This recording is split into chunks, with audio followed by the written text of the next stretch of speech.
Here's a number that should genuinely stop you in your tracks. The median American household income just hit an all-time record high. And in that exact same year, a record number of Americans said they felt financially worse than they did 5 years ago. Both of those things are true at the same time. And if you've ever sat down, looked at your paycheck, looked at your bills, and thought, wait, I'm doing everything they told me to do, so why does this feel so wrong? I need you to stay with me. Because you are not crazy. You are not bad with money. And you are absolutely not alone. What I'm going to show you today isn't the usual stop buying coffee advice. It's not a motivational speech. It's an honest, clear-eyed look at why the rules of middle-class financial life in America quietly changed, and almost nobody sent you the memo. We're going to go through exactly what shifted, why it happened, and most importantly, what you can actually do about it starting this week. Not next year, this week. So let me introduce you to someone. His name is Marcus. He's 38, lives in Columbus, Ohio, works as a senior project manager for a mid-sized logistics company, drives a 2021 Honda Pilot. He brings home about $94,000 a year. His wife Jenna works part-time as a dental hygienist and pulls in roughly $34,000. Together, they make $128,000 a year. By every textbook definition, Pew Research, Census Bureau, Marcus and Jenna are solidly middle class. And Marcus told me something recently that I can't get out of my head. He said, Finn, I feel like I'm running on a treadmill. That someone keeps turning up just a little bit faster every 6 months. I never fall off, but I can never actually get anywhere either. That's the feeling. And Marcus's feeling has a very specific, very real explanation. Let's dig into it. The first thing you need to understand is what economists call the cost of a standard American life. It's not a technical term. It's just the total bill for living the way the middle class has always lived. A home, cars, kids, savings, a vacation, retirement. That package used to cost roughly 60 to 70% of the median dual income. You had room to breathe. You had margin. Today, that same package costs somewhere between 95 and 110% of the median dual income, depending on where you live. So the very first thing that changed wasn't your spending habits. It was the price of the life you were promised. Let's be specific about that, because specifics are where this gets real. Marcus and Jenna bought their Columbus home in 2019 for $287,000.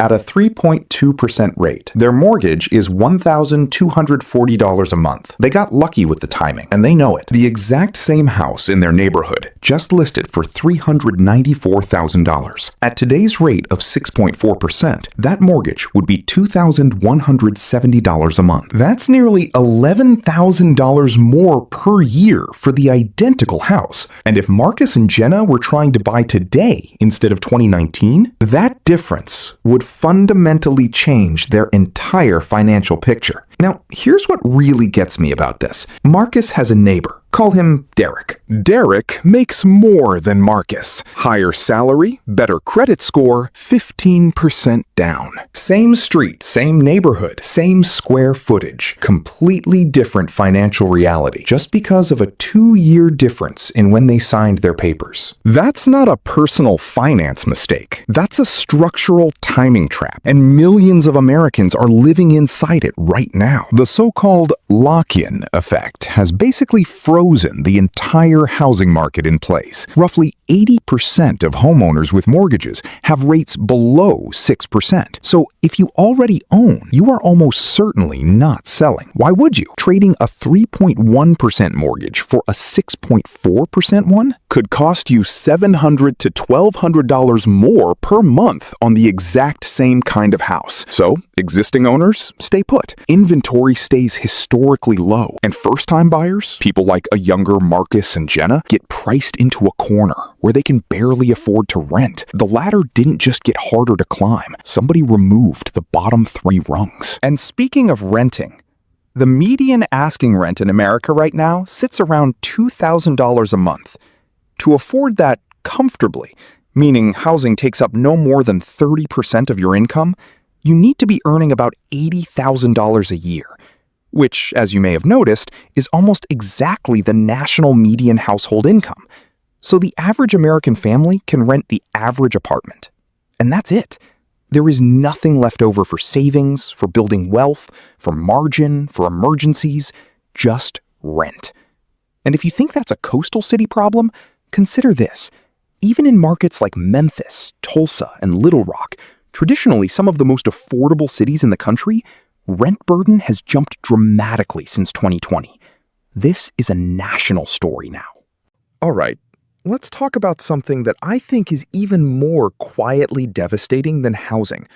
It's the retirement math. Because this one has a sneaky quality to it.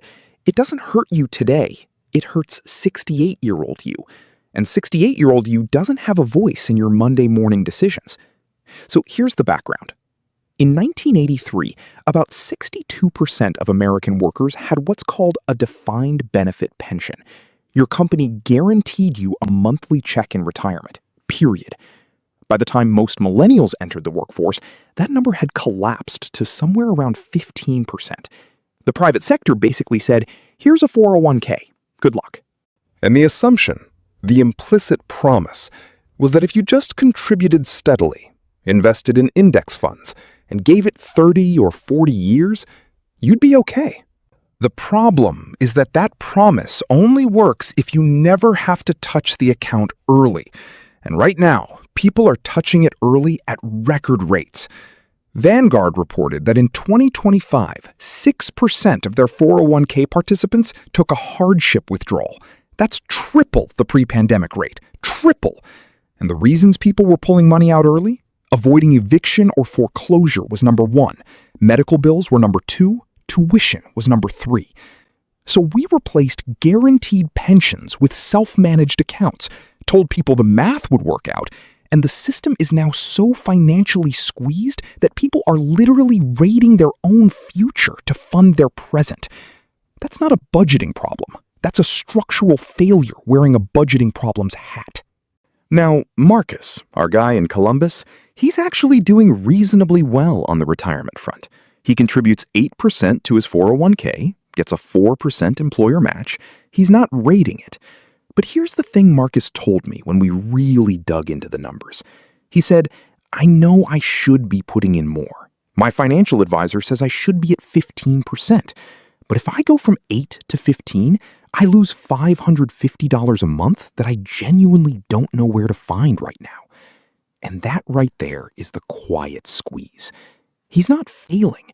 He's just being forced to choose between his 38-year-old life and his 68-year-old life.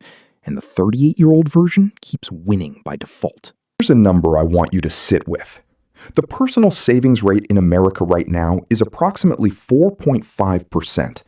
The long-run historical average is closer to 8 to 9%, which means Americans are saving at roughly half the rate they historically have. And that gap, that missing 4 or 5%, didn't disappear because people started spending more on luxuries. It disappeared because the non-negotiable costs of life got expensive faster than incomes did. Shelter, food, transportation, healthcare, childcare. These 5 categories have inflated at a pace that dwarfs wage growth in most income brackets below the top 20%. Let me give you some actual numbers on that so it doesn't feel abstract. Since 2020, just 5 years, eggs are up over 50%. Beef is up around 74%. A family health insurance plan through your employer now costs an average of $27,000 a year. Your employer pays most of it, but you're still on the hook for roughly $6,000 to $8,000 of that in premiums alone. Childcare averages $13,000 a year nationally, and in major metros, it routinely hits $20,000 or $25,000, more expensive than in-state college tuition. Auto insurance jumped 31% in just 2 years. In Florida, the average driver pays over $4,000 a year just for car insurance. $4,000 for the privilege of driving a car you're also still making payments on. None of those costs I just listed are optional. None of them are lifestyle inflation. You don't get to opt out of groceries. You don't get to opt out of health insurance without taking on catastrophic risk.